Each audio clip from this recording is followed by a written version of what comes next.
Hi guys and welcome to the circus. So here we have another card fight for you guys. So this is gonna be Kia PJ playing on the right side, playing his Yasuie versus Tito Kai playing his Star Vader deck with Infinite Zero Dragon. So this is not gonna be your usual Yasuie deck. We are gonna be using the new supports that came with Yoga because surprisingly the cards really synergize with Yasuie a lot. So knowing Sir PJ, he's gonna be glad that he's gonna be able to play Yasuie once again because it is one of his favorite decks, as I know. So he's gonna be riding onto Takehime, going second, getting a quick shield, checking top 7, and then I believe he whiffed. So he whiffed the top 7 search for a Yasuie card, but I think that's fine as long as you get the right ride target from his hand. So right here, since Tito Kai went first, he rode onto the Lady Battler of the White Dwarf, and he whiffed the search. Okay, so he's gonna be swinging for 8, taking a damage. There goes a Colony Maker onto the damage zone,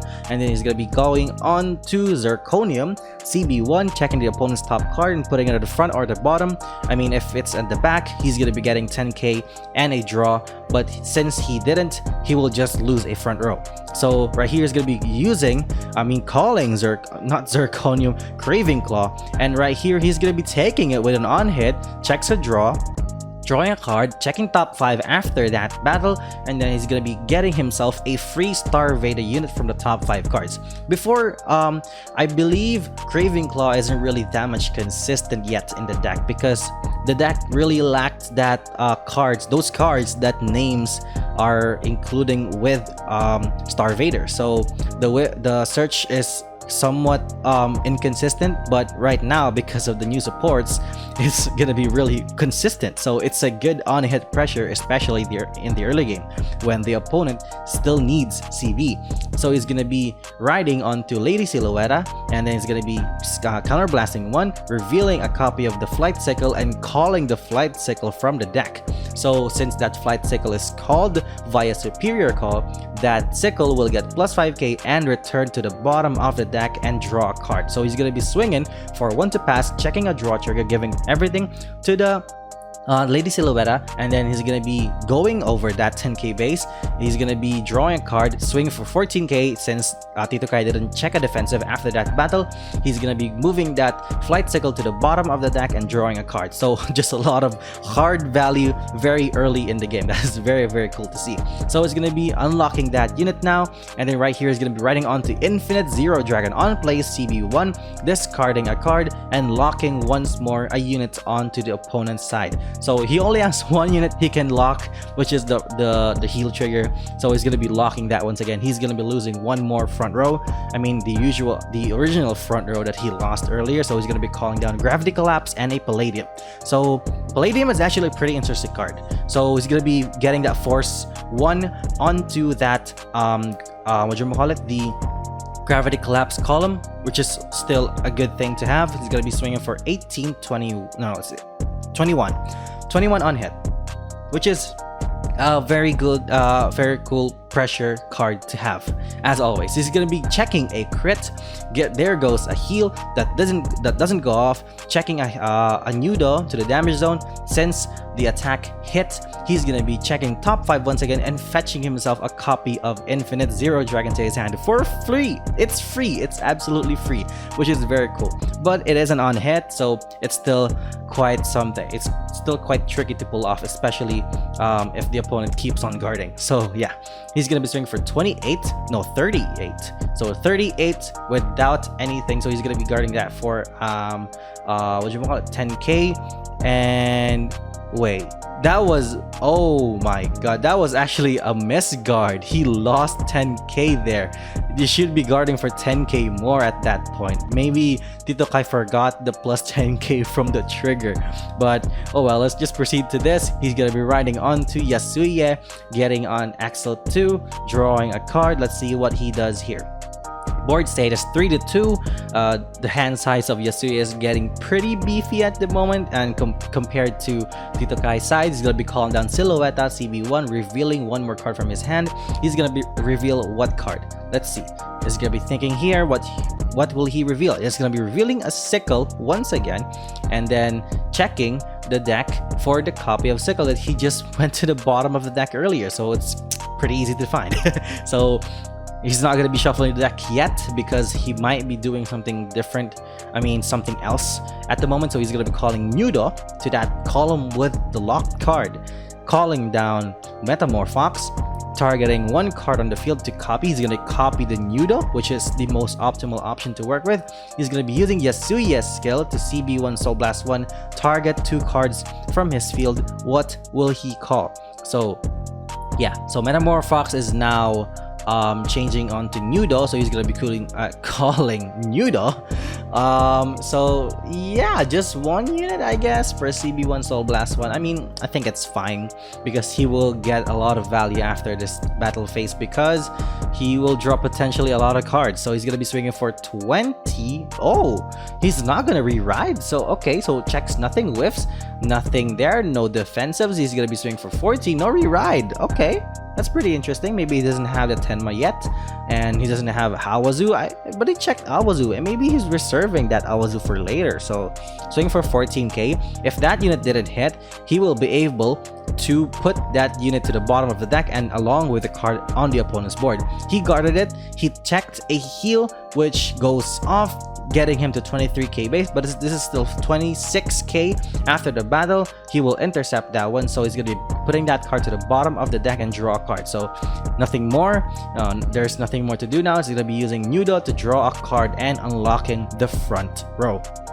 Okay, so there was a bit of a ruling question here whether or not the end phase skill should proc last and unlocking is the one that's gonna resolve first. So I checked it before and it was actually correct. So in this case, he could have used Nudo once more because the unlock skill will resolve first, meaning he will have technically 5 units on the board, and he has a copy because of Metamorphox, so he would be able to proc another Nudo to draw another card. But I think it's fine because a Nudo on the board is still something useful at the very least. So yeah, he is going to be riding on to Infinite Zero Dragon once again. So he's going to be CB1 and then locking a front row on the rearguard circle. So losing an intercept plus a front row is actually quite big for a CB1 discard. But actually that CB1 discard is actually quite heavy of a cost, not gonna lie. So plus he isn't on a 4 damage yet, meaning he won't be able to lock 2 cards instead of 1. If that's the case, it would have been quite better payoff, but right now at least he lost a front row, and he's gonna be calling down Colony Maker to Soul Blast 1, discarding CBD, and then checking the top 5, calling out a Craving Claw from the top 5 cards as stand because he does his opponent has a locked card on the board. So instead of calling it as rest, he's going to be calling it as stand. So he's going to be placing that force marker onto Vanguard Circle instead. And right here, he is now going to be using Craving Claw to unlock that back row and lock the front row. That was actually a pretty smart move because he will now lose 1 more front row attacker at this point. So right here, he's going to be just basically controlling the board, swinging for 31k with an on hit. He's gonna be taking it because he needs the CB. So he's gonna be first check nothing, second check nothing, and I was going down. Since the attack hit, he will be able to check another top 5 cards and search. He forgot about it first, but that's okay. I mean, it's no big deal. He's gonna be searching another Colony Maker to his hand, which is just beautiful, and then he's stacking the opponent to 5 damage. But the opponent's side, Kuya PJ's hand size is still really fat. I mean, look at that hand size. It's so good. So he's gonna be riding onto Yasuie, getting Axel 2. That's supposed to be an Axel 2. I'm gonna replace that in just about any second now. So he's gonna be drawing a card, and then right here, let's take a look at the board state. 5-3. Tito Kai's side is a bit of a it's okay. It's quite a bit. It's a decent board, and I believe that Lake Joker doesn't really need, at least this variant doesn't really need that much cards on the board, but still pressure is still a very valuable thing to have. Maybe he's just reserving cards to his hand to defend because it is an Axel deck, so it is gonna be quite problematic if he doesn't check that much defensives and he doesn't have hand cards to defend. So right here, he's gonna be calling down Awazu, dropping the Lady Silhouetta, copying the name, and then right here he's gonna be what? Nothing yet, I guess. So what more will he do? So looking at his hand, it's still quite fat. So he's gonna be calling down another Awazu, dropping what card? Okay, he's gonna drop finally a Tenma, meaning he will secure a reride mechanic this turn, which puts more pressure on the board, and then it's just gonna be very, very cool to see. But the Nudo is still not able, will not be able to boost because Nudo doesn't have technically a card with the same name as him on the board. So yeah, let's see what happens here. So will he commit more? Will he like overcall some stuff? He's gonna be overcalling the Metamorphox, calling what? Oh, copying the overcalling Metamorphox, and I believe he will copy Nudo. Yep, he will copy Nudo just to get the boost. Plus, he will be able to proc the draw one from his skill at the end of the turn, which is just good value, and plus a soul, which is a very valuable thing to work with, especially if you run Shirayuki. So right here, what will he do next? So he's gonna be swinging for, that's 21. Okay, he's gonna be swinging for 21k to the opponent, asking for 10k shield. What will he do with this situation? I believe he did just swing with that because he's planning to overcall that using Takihime's skill. He's gonna be swinging for 12, 1 to pass. Oh, he checks a heal, which is actually pretty big. So let's see, where will he put the 10k power from that trigger? If he gave it to Yasuie, he's gonna be passing that attack. So yeah, he's gonna be checking that and then giving it to the Yasuie that is attacking and then dealing Titokai 1 damage. No defensives yet, so he's gonna be discarding 2 cards with the skill of Yasuie to ride the Yasuie Tenma from the drop zone, which he just discarded from his deck using Awazu, which is just beautiful. Now he's gonna be using Takihime, and no. First, he's gonna be getting Axel 2, draw a card, another front row, using Takihime's skill to CB1, revive a unit. He is gonna be he's gonna be calling Silhouetta. He's using Silhouetta's skill to reveal 1 more card from his hand. He's gonna be revealing another Flight Sickle, and then he's gonna be overcalling that, I believe, onto that Awazu column, but without the boost. But it doesn't really matter because it's a 14k attacker on his own, because he did, and because he is called from the deck, or basically superior called. That unit will be going to the bottom of the deck and drawing a card. He's gonna be swinging now for 20k, 1 drive, checks a Yasuie, which is very cool to see because he will be able to reride again next turn, securing just more reride and consistent attacks next turn. He's gonna be not guarding that. I mean, he's gonna guard that one because he might lose. He's gonna be swinging to that unit, and then right here he's gonna be putting the Craving Claw to the bottom of the deck along with that Lady Silhouetta. He's attacking again with that Flight Sickle, and then guarding it, going to the bottom of the deck, drawing a card, swinging for 14k with that Awazu, and then right here, no more attacks. Since he has 5 units, he will be drawing a card from from Nudo once again, and unlocking the cards on his field. Okay, so he's forgot to unlock stuff, but we will just remind him later. His hand is 14 cards. Bruh. even though he is at 4 damage, that hand size is big enough to survive anything Tito Kai will throw at him.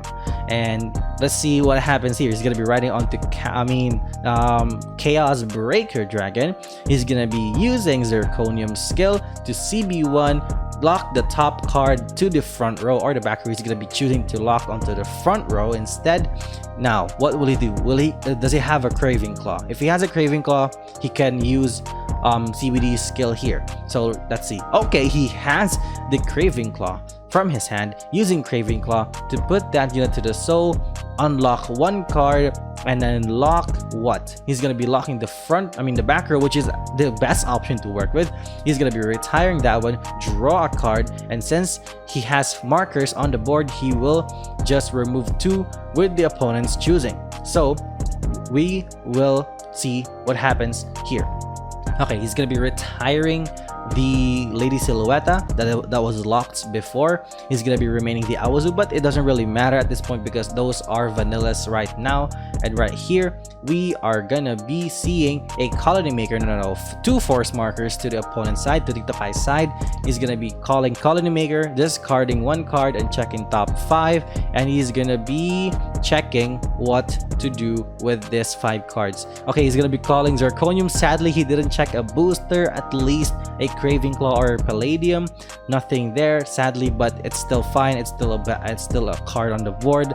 He's gonna be swinging for 33 2 crits, forcing out a PG, which is just very easy value to commit to that because he has a ton of hand cards. Checking a crit, giving everything to that Colony Maker. He's gonna be swinging for 20k or 30k or 20k. He's gonna be guarding. Oh, he gave everything to Zirconium, and then right here he's gonna be swinging for 30k to Awazu. He's damage denying him, which is the best option to work with because he doesn't have CB right now. He won't be able to use Yasuie or Tenma. I don't know. He can still re-ride, but he can't use Takehime.